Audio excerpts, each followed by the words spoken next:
Alrighty, so this is my secondary Minecraft server. What I'm doing tonight is an SSD upgrade. Now, I currently have two SSDs in here. One is my primary SSD. It's just like this one. It's a 512 Intel NVMe M.2 drive.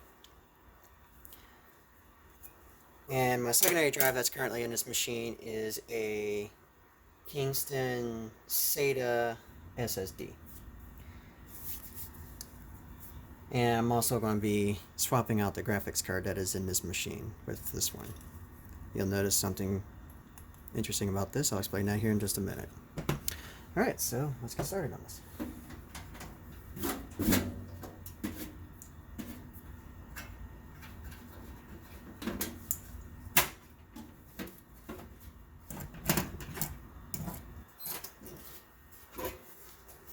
Ready. Alright, so big old heatsink. So this is that SATA SSD over here I'm replacing. I'm replacing this graphics card, and underneath it, you can't really tell from here, is the current NVMe M2 boot drive. So let me go ahead and remove this graphics card since I'm replacing it.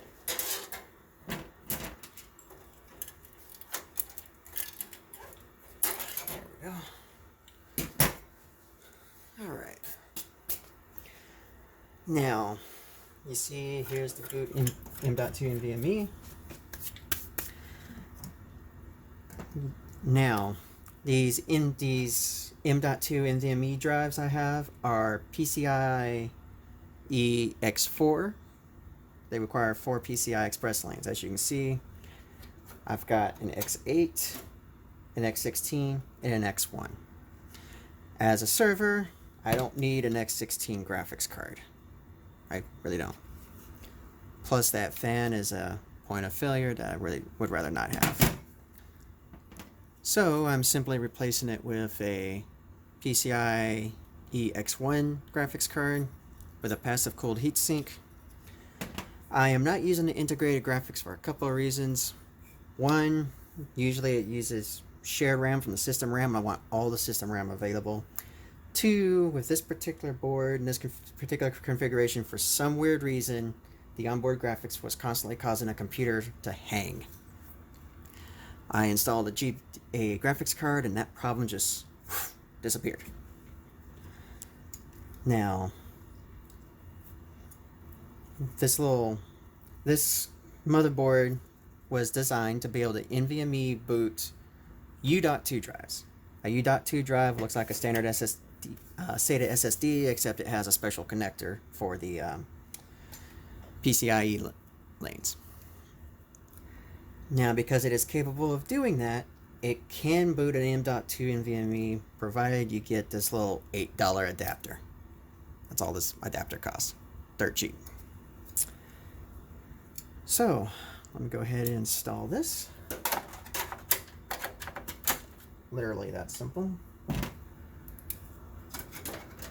Since I already have the primary M.2 installed and the system is booting from it, I don't have to make any BIOS changes or anything, or at least I shouldn't have to.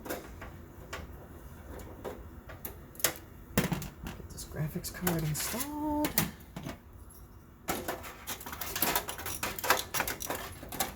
That's it. Wow. Okay then. I guess I'm using onboard graphics. All good.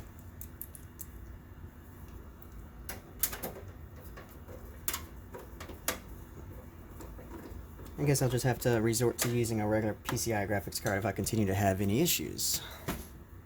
Alright, so let's remove this SSD, the SATA SSD.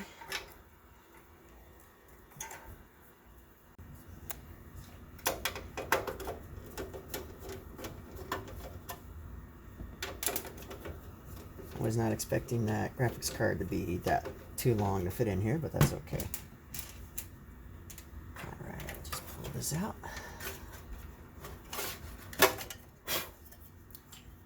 Now, what's cool about this little thing I have it in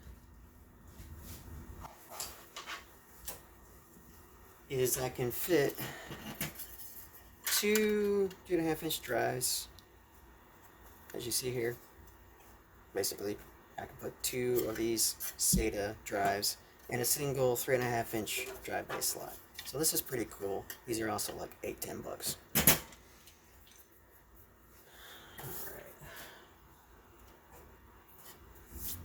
And now I've already backed up data on this drive to the other NVMe.m.2 drive, so I don't have to pull the data off of this because it's already been done.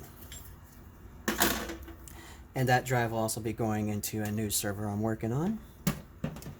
So let me go ahead and remove this drive cable so I don't have that just dangling around in here. Put this back together. Where do I put that?